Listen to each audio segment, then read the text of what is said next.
uma alegria poder ministrar a palavra do Senhor na noite de hoje. Glória a Deus, estou muito feliz. Quero mandar um beijo para minha família que está lá no Rio Grande do Sul me assistindo, meu pai, minha mãe, meus sobrinhos, e também para o Gui e a Lauren que estão lá em Passo Fundo. Um beijo para vocês, amo vocês, estou com muitas saudades. Eu quero convidar você a abrir a sua Bíblia no Evangelho de João, no capítulo de número 12.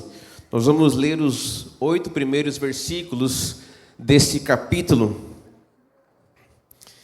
Eu vou usar a versão da NAA, que já está na tela. Você pode acompanhar a leitura e você vai ver que é um texto bem conhecido dos amados que estão em conexão, porque ele faz parte de um esboço de número 7, que foi ministrado recentemente nas conexões.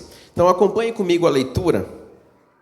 6 dias antes da Páscoa, Jesus foi para Betânia, onde estava Lázaro, a quem ele tinha ressuscitado dentre os mortos.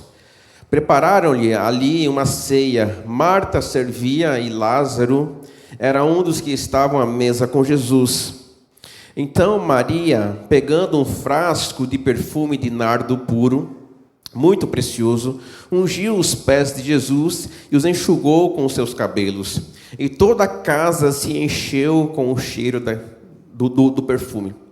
Mas Judas Iscariotes, um dos seus discípulos, aquele que estava para trair Jesus, disse: por que este perfume não foi vendido por 300 denários e o valor não foi dado aos pobres?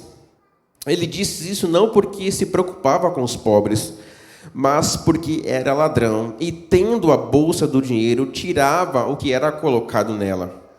Mas Jesus disse: deixa que ela guarde isto para o dia do meu sepultamento, porque os pobres estão sempre com vocês, mas a mim nem sempre terão. Como eu já falei, é um texto que foi base do esboço número 7 das conexões, e o meu desejo nessa noite é trazer uma reflexão sobre a questão de Jesus estar sempre próximo dessa família. Quando nós olhamos o Novo Testamento e olhamos as ações de Jesus, esses 3 irmãos, eles aparecem 3 vezes no período que Jesus está aqui na terra desenvolvendo o seu ministério. E você vai ver que esses 3 irmãos, essa família, tem uma relação diferente com Jesus. Quando você compara com os apóstolos, quando você compara com as pessoas que foram curadas, que receberam o milagre de Jesus, esses 3 irmãos eram diferentes. Com Jesus era diferente.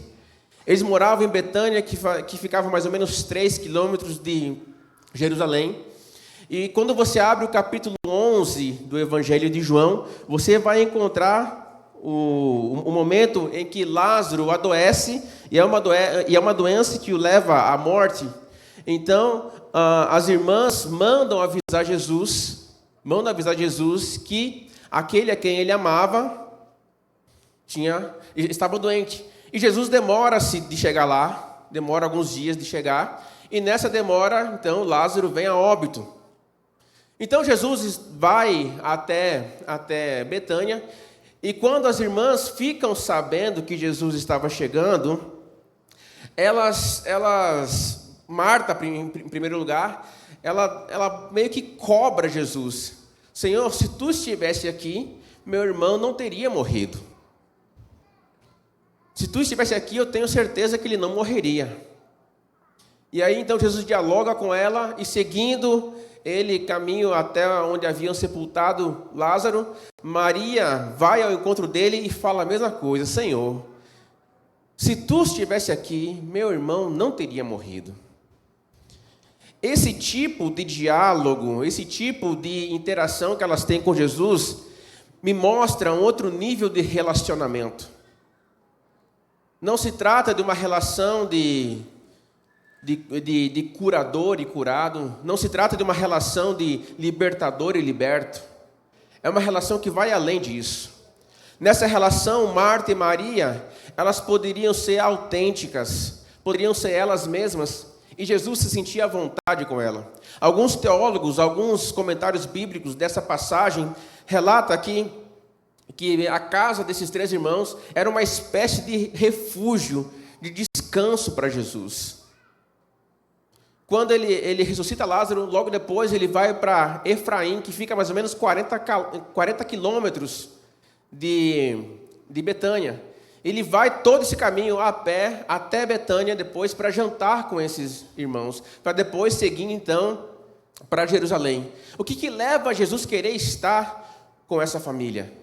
Há algo diferente que acontece com eles. E essa reflexão que eu quero trazer para você nessa noite, essa reflexão que eu quero meditar com você um pouco nessa noite. Serei breve, não serei longo nessa mensagem. Mas o que leva Jesus a querer estar com alguém? O que leva Jesus a desejar estar com aquelas pessoas? Nós sempre temos a visão inversa de nós queremos estar com Jesus, é ou não é? Sempre temos essa visão de nós o procurarmos, nós desejamos estar com Ele. Mas nesse texto eu vejo o contrário. Jesus gostava de estar com esses 3 irmãos. Isso me chama a atenção. Isso desperta em mim alguns questionamentos acerca da minha pessoa para com Jesus. Quando nós lemos Lucas 8, ou Lucas 10, nós vemos, eu acho que é Lucas 8, deixa eu ver quem é a referência certinha. É Lucas 10. Lucas 10, nós vamos encontrar Jesus na casa dessa família, e acontece a mesma coisa. Marta está servindo, está lá trabalhando na cozinha, preparando a refeição, e Maria está onde? Aos pés de Jesus, ouvindo e ali aprendendo. E aí Marta, na sua liberdade, ela chega: Senhor, pelo amor do Senhor mesmo, minha irmã está aí, ó, de boa, e eu estou aqui, ó, queimando a barriga no fogão, e ela não vai me ajudar? Ele: Martinha, pelo amor de mesmo, Martinha, ela escolheu a melhor parte, isso não será tirado dela. Aí nós temos a tendência de falar assim: nossa, Marta é ocupada nos seus muitos afazeres, e Maria fez o que era certo. Mas eu vejo que Marta, ela era plena diante de Jesus. Seus desgostos e suas inquietações, ela tinha liberdade para falar com Jesus. E a mesma coisa Jesus tinha com ela. Nananina não, minha filha. Sua irmã escolheu a melhor parte. Isso não foi uma ofensa. Isso não foi uma ofensa. Sabe por quê? Porque o texto que nós lemos de João 12, você encontra o mesmo cenário. Está Marta lá, preparando a ceia, servindo, trabalhando, e quem é que vem com um vaso de alabastro e derrama nos pés de Jesus? Quem? Maria. E aí você não vê Marta reclamando, porque Marta havia entendido. Cada uma tem o seu papel no reino de Deus, cada um tem o seu papel no reino de Deus. Quem aqui viu ontem Cláudio descendo de carrinho de rolimã? Rapaz, cada um tem o seu papel no reino de Deus. Enquanto o Cláudio estava lá com os adolescentes, eu estava nas salas ajudando o pessoal do projeto de música. Cada um tem um papel no reino de Deus. E aí eu olho para essa família e eu começo a entender algumas coisas acerca do caráter relacional de Jesus. Você não encontra Lázaro entre os 12 apóstolos, você não encontra. Mas você encontra Jesus na casa de Lázaro. Você não vê nenhum livro da Bíblia com o nome de alguns desses amados aqui, ou que eles escreveram algo, mas você encontra Jesus na casa desses amados. E a relação deles era diferente, porque quando Lázaro morre, e Jesus vai até lá para curá-lo, para ressuscitá-lo, e a multidão vê que Jesus ele fica movido, ele fica ali comovido com a situação, e Jesus chora diante do túmulo de Lázaro. As pessoas que estão à sua volta falam: realmente ele amava Lázaro. Era uma relação diferente. E quando eu olho então para essa relação, me vêm alguns pensamentos que eu quero compartilhar com os amados. A primeira coisa é que, para algumas pessoas, a relação com Jesus se resume a demandas e necessidades. Para muitas pessoas, a relação com Jesus, ela se resume às suas necessidades pessoais. Jesus é uma espécie de supermercado, é uma espécie de farmácia 24 horas, de que quando eu necessito de alguma coisa, eu procuro Jesus. Quando o negócio fica difícil, eu lembro que existe Jesus. Quando a dificuldade bate a porta, eu sei que Jesus pode resolver. E Jesus, então, é visto apenas como um supridor, apenas como uma fonte de recursos infinitos, e a minha relação com Ele se dá de acordo com a minha necessidade. Eu não me relaciono com Ele porque eu quero me relacionar, eu me relaciono porque eu preciso. Então, eu tenho uma demanda, eu preciso resolver algo, então eu procuro Jesus. Há tantas pessoas que desenvolvem a sua fé com essa base. E aí, o que acontece? Quando uma oração não é respondida, quando algo inesperado acontece na vida, questiona-se: que Deus é esse? Onde Deus estava quando eu estava sofrendo? Deus me abandonou. Deus virou as costas para mim. Nada mais é do que um Jesus criado à sua imagem e à sua semelhança. É um Jesus que precisa atender tudo aquilo que eu quero, tudo aquilo que eu desejo. E essa relação, ela não se sustenta. Porque os dilemas da vida vão levar você por caminhos que você não espera.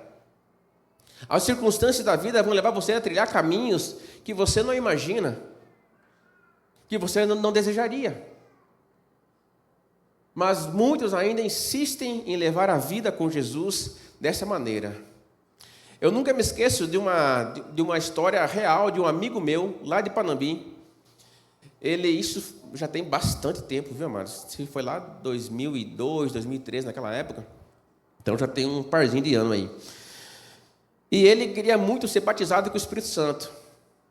E ele era de uma igreja pentecostal lá na época, e nós estávamos com ele no culto lá, e estava um culto bem calorado, assim, né? cheio do fogo. E aí, então, o pastor chamou quem queria ser batizado com o Espírito Santo, e esse menino foi para frente. E ele foi para frente, e aí recebeu a oração, ele não foi batizado com o Espírito Santo. Ele voltou para um lugar onde ele estava, revoltadíssimo. Ele rasgou a Bíblia na igreja. E no mesmo tempo que ele rasgou a Bíblia, ele ficou endemoniado, ele ficou possesso ali. E foi preciso, então, os pastores virem expulsar o demônio para que ele fosse liberto. E depois, aí, nós, como muitos bons amigos dele, falamos: varão, como é que você queria que chegasse um novo hóspede se já tinha alguém aí dentro? Ele ficou doido comigo, mas nós éramos amigos, então eu brincava com ele. Falei: como é que você queria algo santo se tinha algo profano dentro de você? E às vezes as pessoas pensam assim e querem assim. Estão podres, estão sujos, mas ainda assim querem vestir roupas limpas. Estão imundos, mas ainda querem botar vestes brancas. São coisas que não combinam. O segundo pensamento que eu quero trazer para você nessa noite é que existem pessoas que têm uma relação com Jesus de forma mecânica, de forma rígida. Como assim, Lucas, de forma mecânica, de forma rígida? Existem pessoas que têm uma relação com Jesus baseada na sua performance. O quanto eu oro, o quanto eu canto, o quanto eu toco, o quanto eu sirvo, o quanto eu faço. Se não fosse eu, esse ministério não era nada. Se não fosse eu fazer aqui, ninguém faria nada. E aí se coloca numa condição de que Jesus vai responder de acordo com o seu rendimento. Pensam que Jesus vai responder de acordo com a sua performance, com os resultados. E aí coloca-se então as disciplinas espirituais não como estilo e prática de vida. Coloca as disciplinas espirituais como metas a serem atingidas, a serem batidas. E aí então se bate a meta, se vê merecedor. Se não bate a meta, não se vê merecedor. E nesse tipo de relação, as pessoas elas vão se colocando como juízes sobre os outros. Senhor de si mesmo e Senhor sobre os outros. Começam a achar resposta para tudo e para todos. E começam a questionar a graça de Deus. E para essas pessoas entender a graça é muito difícil. Porque a graça ela não depende de esforço humano. A graça, ela não depende de performance, do quanto você consegue fazer. A graça é dada por Jesus Cristo. E aí essas pessoas que acham que precisam fazer por merecer, não aceitam. Quando eu leio João capítulo 9, no início do capítulo, você vai encontrar os próprios discípulos perguntando: Senhor, eles encontram um menino cego de nascença, e a primeira coisa que eles perguntam é: quem foi que pecou? Foi ele ou foram os pais dele que pecaram? Pessoas que têm uma relação mecânica com Jesus pensam assim: se está sofrendo é porque mereceu. Se está passando por dificuldade é porque mereceu, porque fez por merecer. E nisso vão definindo a ação de Deus de acordo até onde a sua mente consegue aceitar. Não é raciocinar, até onde consegue aceitar. Eu não perdoaria, não. A tua sorte é que Deus é que perdoa. Mas eu não. Eu lembro de um filme, que eu esqueci o título do filme, mas o camarada pergunta assim pro assassino: mas você não perdoa? Aí ele fala assim: não, o perdão está nas mãos de Deus, eu só faço promover o encontro. Então ele falou que ele não perdoaria, mas ele promovia o encontro da pessoa com Deus, então lá se resolvia com Deus. Isso acontece com muitas pessoas. Então as pessoas pecam e aí o outro, em vez de acolher e perdoar, não, julga e já dá a condenação e já dá o veredito. Não, essa pessoa não entra na minha casa. Não, ainda bem que ele está em outra conexão. Ainda bem que eu só vejo ele só dia de quinta e dia de domingo e passo longe ainda. Porque a relação com Jesus é mecânica, é rígida, não há flexibilidade. Não consegue aceitar a multiforme graça do Senhor. Mas tem um outro terceiro ponto, que é nesse que eu quero fixar com você, e também já indo para a conclusão. Eu falei que seria breve. Mas existem pessoas que têm uma relação baseada no amor real por Jesus. E aí que eu aprendo com esses 3 irmãos. Eles amavam Jesus. Eles amavam Jesus. Eles tinham afeição por Jesus. A relação deles não se resumia ao fato de Jesus ter ressuscitado Lázaro. Não, ela vinha antes disso. Eles eram amigos de Jesus. Jesus comia na mesa com eles. Jesus estava ali presente na casa deles. E eu aprendo que Jesus, ele chama cada um de nós para um relacionamento de amor. Jesus convida a cada um de nós para uma relação de proximidade, para uma relação de pura amizade. Jesus não chama a cada um de nós para vivermos de forma religiosa, para termos uma relação com Ele apenas em momentos de encontros coletivos como esse, em conexão, em macro, em celebração. Jesus chama para andar dia a dia. Você se vê uma pessoa com quem Jesus gostaria de estar? Você se vê alguém com quem Jesus gostaria de passar uma tarde? Tu já pensou nisso? Alguém que Jesus viajaria a pé 40 quilômetros para tomar um café com pão com ovo? É esse Jesus que se relaciona com Marta, Maria e Lázaro. É um Jesus relacional. É um Jesus de proximidade. É um Jesus que sente de perto a dor e a alegria. É um Jesus que se importa com o que importa para aquela pessoa. É esse Jesus. Tem uma música antiga do Ministério Filhos do Homem, que ela se chama Casa Favorita. Acho que já não sei se a gente tocou aqui já há algum tempo, acho que não, né? Mas lá em Panambi a gente tocava muito essa música. E ela fala assim: encontra em mim, ó Deus, algo de valor, quero atrair a tua presença. E aí o refrão fala assim: eu quero ser um lugar onde você gosta de estar. Eu quero ser tua casa favorita, quero ser o teu altar. É uma música antiga essa, e nós cantávamos muito. E quando eu estava montando essa ministração, eu lembrei dessa canção. E eu comecei a orar essa canção. Eu quero ser esse lugar. Eu quero ser essa pessoa com quem Jesus gosta de estar. Eu quero que ele sinta vontade de estar em minha casa. Porque eu quero ser amigo de Jesus. Eu quero tê-lo como meu amigo inseparável. Eu quero isso para a minha vida. Jesus, quando ele está lá com os discípulos, no capítulo 15 de João, encontra Jesus chamando os discípulos de amigos. Ele sai da esfera de servos e chama de amigos, porque há uma proximidade, há uma relação. Olha só o que diz o texto: ninguém tem maior amor do que este, de dar a alguém a própria vida pelos seus amigos. Vocês são meus amigos se fazem o que lhes ordeno.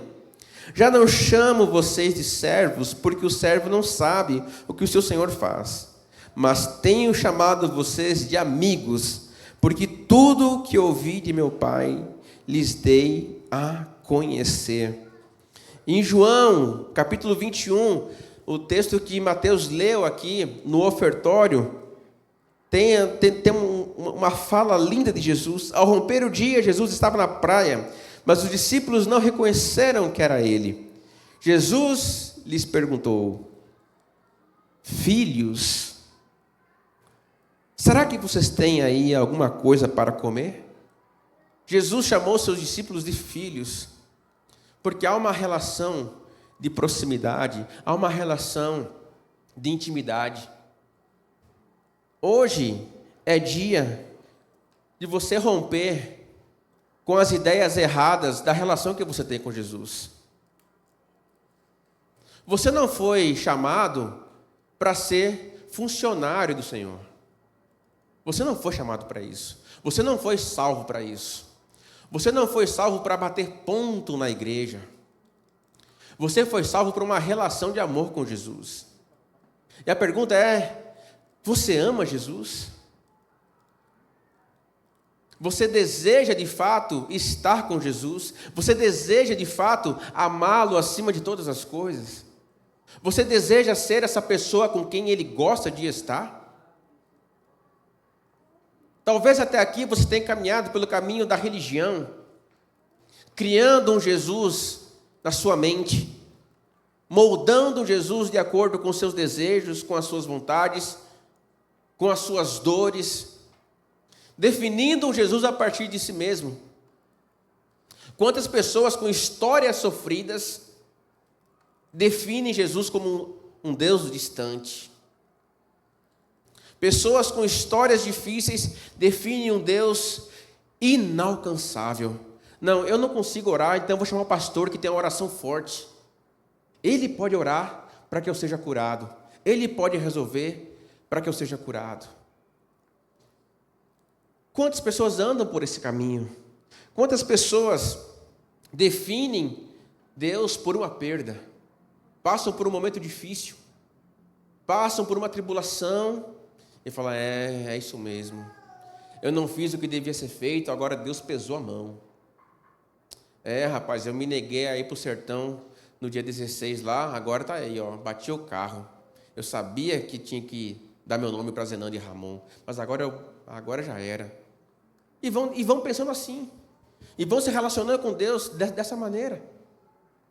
Você vai lembrar daqueles que receberam os talentos 5, 2 e 1 talento.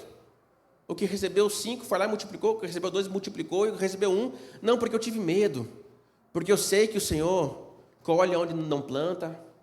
Então eu tive medo, então eu guardei, toma aqui o que é seu.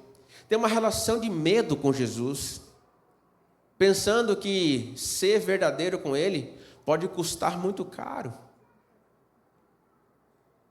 Pensando que se não fizer a sua vontade, possa ser que a mão dele pese contra mim. Hoje é dia de você voltar ao primeiro amor. de você voltar-se para Jesus, da forma correta, olhando para Marta, para Maria e para Lázaro e entendendo que Jesus é relacional, é íntimo, é próximo. Amados, eu vou contar uma experiência breve minha aqui. Eu já compartilhei com um grupo de louvor, com alguns líderes e também na Conexão. Algum tempo atrás eu fiz uma cirurgia aqui debaixo do braço, alguns amados sabem, até oraram por mim aqui, porque nasceu um caroço debaixo do braço e eu fiz uma cirurgia então para descobrir o que era, aí fazendo a biópsia, descobri que eu tenho uma doença chamada linfoma de Hodgkin. Linfoma de Hodgkin. E essa doença ela tem um comportamento parecido com câncer. Não é um câncer, mas é muito parecido com o comportamento. E aí, então, semana passada eu estive na hematologista e ela me deu uma notícia dizendo que eu precisava passar por um processo de quimioterapia para poder tratar essa doença. Eu sei que minha mãe vai me matar depois, ela está sabendo agora. Mas é interessante isso, porque a quimioterapia era um processo que eu não queria fazer. Lá em 2017, quando eu fui diagnosticado com câncer, tanto de tireoide quanto de estômago, eu comecei a andar pelas clínicas oncológicas daqui de Feira e eu vi as pessoas saindo da quimioterapia muito debilitadas, muito fragilizadas, e aquilo me deu muito medo. Então eu falava assim, eu falava com Deus, Deus, me mata, me leva, porque eu não quero passar por quimioterapia, eu não quero passar por isso. E aprove ao Senhor, então naquela época eu não passar por quimioterapia. Fiz várias cirurgias, os amados aqui mais antigos vão lembrar, fiz várias cirurgias, mas agora eu vou precisar passar por esse processo. Já fiz a consulta para a colocação do Portocat, que é onde vai passar a medicação, e aí está só esperando agora a aprovação do plano. E eu vou encarar esse processo, se começar agora em maio, como é esperado, vai até novembro, dezembro o tratamento. Vai ser longo, demorado. E quando eu recebi a notícia, foi numa quinta-feira, eu chorei pra caramba. Chorei em casa, chorei no carro, chorei na reunião do louvor. Mas sabe o que aconteceu? No domingo seguinte, uma paz habitou meu coração. Aleluia. Tão grande, que eu não sei explicar para você como isso aconteceu. Mas eu estou tão tranquilo, tão convicto da presença de Jesus comigo nesse processo, que eu não estou temendo mais nada como eu temia lá em 2017. Eu estou pleno de que Deus vai fazer algo grande nesse processo. Não estou falando de cura. Pode ser que venha a cura, pode ser. Mas pode ser que Deus tenha me colocado naquela clínica porque alguém precisa ouvir do amor dele lá. E eu estou me preparando para isso, para pregar naquele lugar. Porque a paz que excede todo entendimento é real. Essa paz, ela não é fictícia, ela não é imaginatória. Ela habita nos nossos corações quando nós entendemos que Jesus é verdadeiro. Independente de qualquer circunstância, independente do que possa acontecer, a paz dele é real, a presença dele é real. É tudo, o que mais vale é a presença dele. Eu prefiro, e eu tenho aprendido que estar doente não é bom, é claro, fisicamente, mas me mantém quebrantado. Me mantém quebrantado. Eu tenho falado com Deus, Deus, se eu estando assim, adoecido, te agrada, me mantém assim. Eu falo isso para Deus. Eu falo assim, Senhor, se é dessa maneira que tu quer me manter em santidade, não tem problema. Agora, não tire a sua presença de mim. Não tire a sua presença de mim. Talvez você tenha pensado, imaginado um Deus que vai manter você sempre em alta, vai manter você sempre lá, bombando. Mas vão acontecer circunstâncias que vão fazer você andar 20 por hora, e às vezes até parar. Mas Ele vai estar com você ali. Ele vai estar com você ali. Nós vamos cantar uma canção agora, uma canção muito linda, que se chama Minha Afeição. Eu quero chamar a banda aqui à frente. E eu quero convidar Mateus também já a vir para cá. Nós vamos cantar essa música. Eu quero que vocês se coloquem em pé. Nós vamos ministrar essa música. E enquanto nós estivermos cantando, você faça uma análise real do seu amor por Jesus. E aí, enquanto a música vai estar tocando, Deus vai dar uma palavra para Mateus ali. Deus vai dizer exatamente o que é para Mateus fazer, e ele fará aqui, porque o Senhor está ordenando ele a fazer. E você vai atender ao chamado que o Senhor fará para você na noite de hoje, em nome de Jesus.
Esse é o chamado.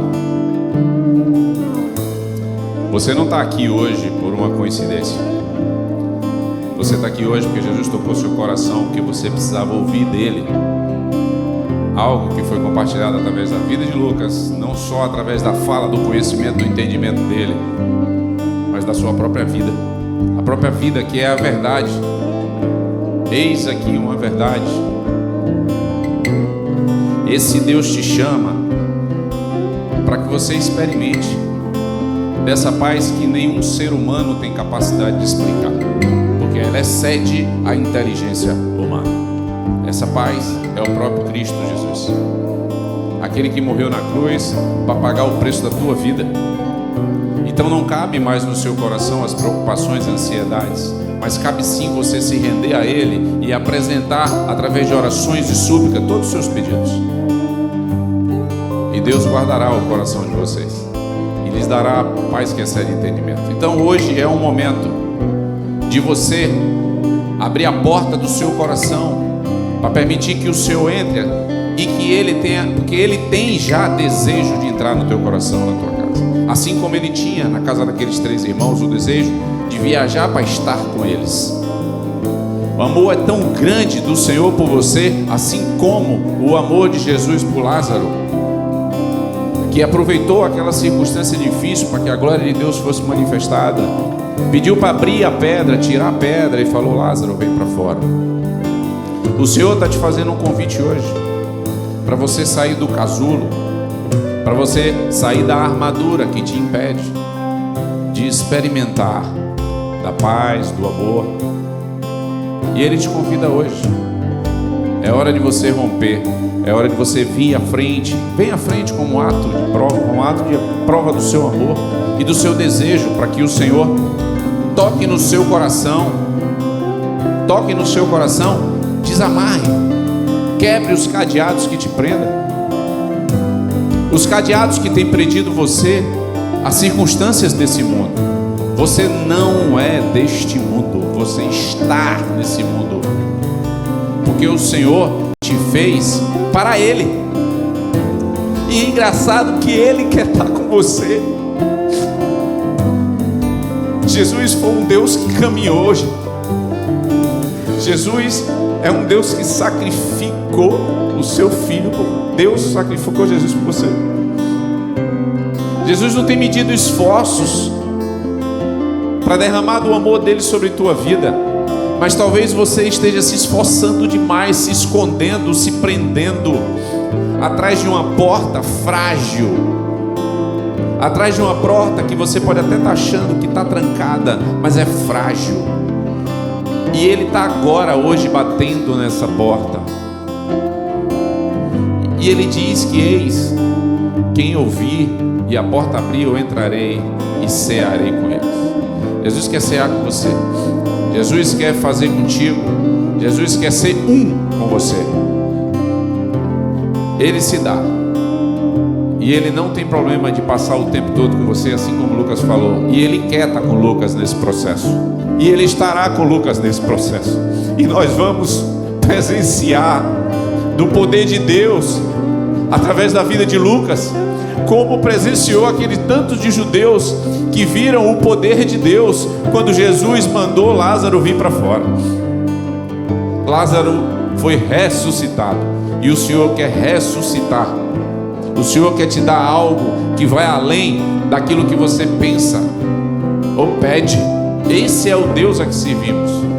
E se você ainda tem como armadura que te prende de entregar o coração ao Senhor e vir à frente, a armadura da vergonha, do orgulho, tora ela no meio agora, queridos.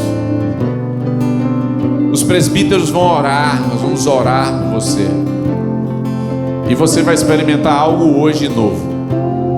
Eu tenho convicção, você vai experimentar hoje algo novo. Esta semana você presenciará de algo maravilhoso, da presença do Senhor contigo. E você vai testemunhar.